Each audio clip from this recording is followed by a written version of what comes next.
네, 여야가 지금 공천 작업을 막바지에 나섰는데 최근 이 여론조사 중에서 이 국민의힘 지지율이 이 더불어민주당을 오차 범위 밖에서 앞선다는 결과도 나왔습니다.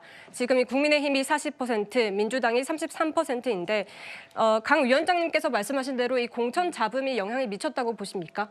네, 저는 두 가지로 보고 있습니다. 첫 번째로는 말씀하신 것처럼 민주당의 지금 공천과 관련해서 지금 진행 중이긴 하지만 다소 소란스러운 점이 있었다. 또 야당의 구조적인 한계 때문에 어떤 탈락자라든지 어떤 불출마자에 대한 설득할 수 있는 카드가 여당과 비교했을 때 현저하게 부족하다는 점이 있고요. 네. 두 번째로는 의대 증원과 관련해가지고 아무래도 윤석열 정부의 강경 기조가 사실 의사들의 어떤 부정적인 어떤 국민들의 시선과 맞물려서 지지율이 조금 오른 면이 있습니다.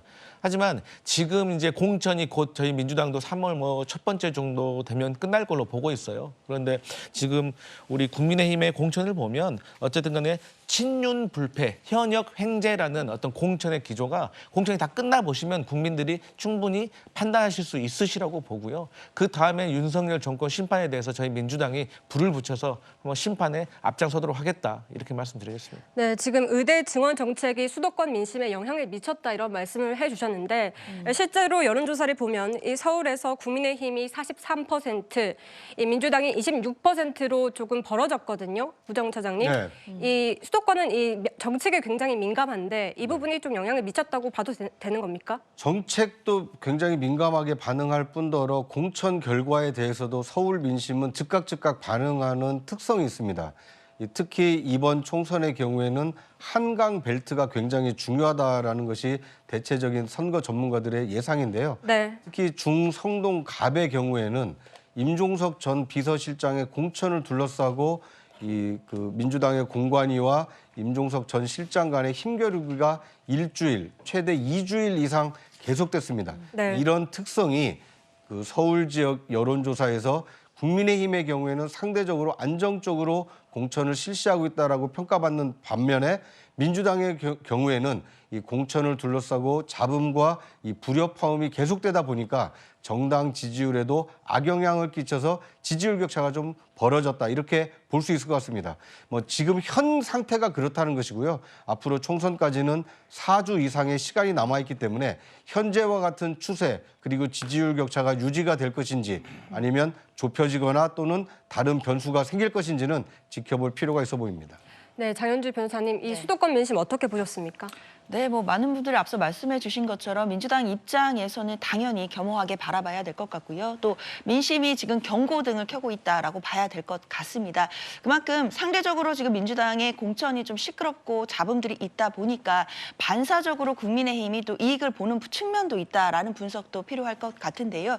또 그만큼 민주당의 지지층께서 지지자들이 보시기에는 지금 공천 과정에서 나오는 갈등 양상이나 또는 이제 분열 양상들이 사실상 지지자들을 실망하게 할 수 있는 지점도 분명히 있습니다. 결국은 지금은 혁신 공천을 해야 되는 상황이고 현역들에 대해서도 프리미엄이나 특혜 없이 현역들도 국민들의 어떤 요구에 부응해야 되는 그런 시간이라고 할 수 있습니다. 이 혁신의 시간이 끝나고 난다면 또 단합의 시간이 올 수 있다라고 생각이 드는데요. 그때 이제 시스템 공천이 마무리되고 그 이후에 당내 구성원들을 모두 다독이고 단합해서 총선까지 끝까지 가는 모습을 또 국민들께 보여드린다라고 한다면 또 지지자들이 또 다시 결집하고 또다시 또 반등을 할 수 있는 모멘텀도 만들 수 있지 않을까라는 기대가 있습니다.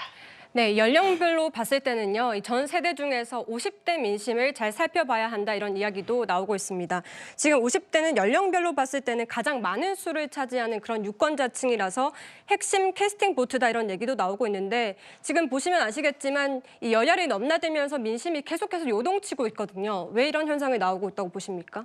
아마 제가 그 50대죠. 네. 70년생이니까 저도 50대인데. 그런데 또 50대가 이 후반이랑 전반에 따라서 또 다르다고 하더라고요. 저는 딱 중반쯤 됩니다. 네. 중반쯤 70년생이니까.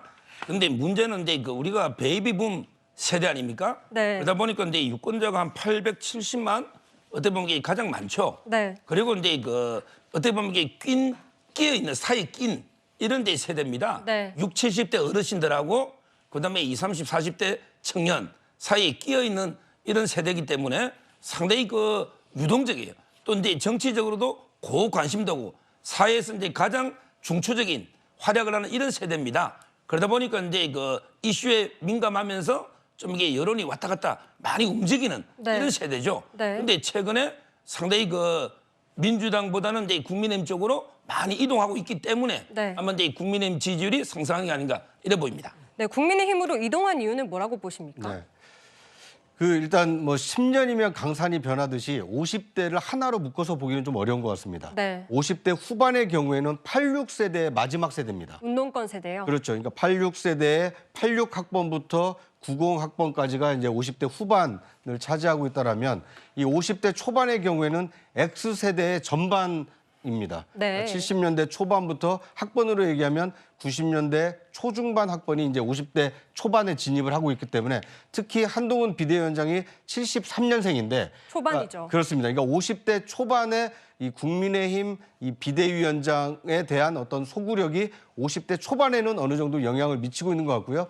그에 비해서 50대 후반의 경우에는 여전히 이 86세대의 이 마지막 세대로서 그래도 민주당을 지지하는 경향이 서로 엇갈려서 나타나다 보니까 굉장히 50대의 지지율의 이 격차가 굉장히 좀 오르락 내리락 하고 있는 것으로 보입니다. 앞으로 총선에서 스윙보터 역할을 할 수 있는 세대가 50대인데 네. 그중에서도 50대 초반이 어느 정당을 더 많이 지지하느냐 그거에 따라서 총선 결과가 크게 달라질 수 있지 않을까 이렇게 예상이 됩니다. 네, 강 위원장님. 일단은 지금 국민의힘이 조금씩 민심을 얻고 있는 그런 그래프 수치를 저희가 봤는데 앞으로 바뀔 수 있다고 예측하십니까? 네, 선거에서 뭐 한 40여 일이라는 거는요.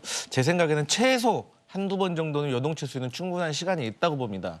지금 민주당 상황을 보면은요. 어쨌든 간에 공천 때문에 소란이 있을 수밖에 없기 때문에 이 현역 의원들과 어떤 원외 인사들이라든지 당의 전체적인 화력이 집중되기 어려운 상황에 지금 있습니다. 네. 반면에 국민의힘 같은 경우는 쉽게 말해서 행정조직에서 인사명령을 내듯이 공천을 하고 있기 때문에 잡음이 없는 겁니다. 그러니까 이것을 조용한 공천이라고 하는데 사실 보면 이게 행정명령이라고 제가 표현하는 게 이게 경선폭이란 말이 저는 역대 총선에서 이렇게 많이 들어본 적이 처음이거든요. 네. 그래서 이러한 것들의 차이가 있어서 화력의 차이가 있지만 결국 윤석열 대통령에 대한 부정적인 여론은요. 지난 2년 동안 차근차근히 마일리지를 쌓듯이 정립된 겁니다. 그렇기 때문에 결국에 이 공천이 끝나고 본선 가도에서 이제 선거운동이 집중이 되면 다시 윤석열 대통령과 관련된 여러 가지 경제, 안보, 뭐 외교 여러 가지 실정들이 드러나면서 다시 윤석열 정부에 대한 심판론이 나올 것이다. 그것을 민주당이 잘 살려야 한다 이렇게 보고 있습니다. 알겠습니다.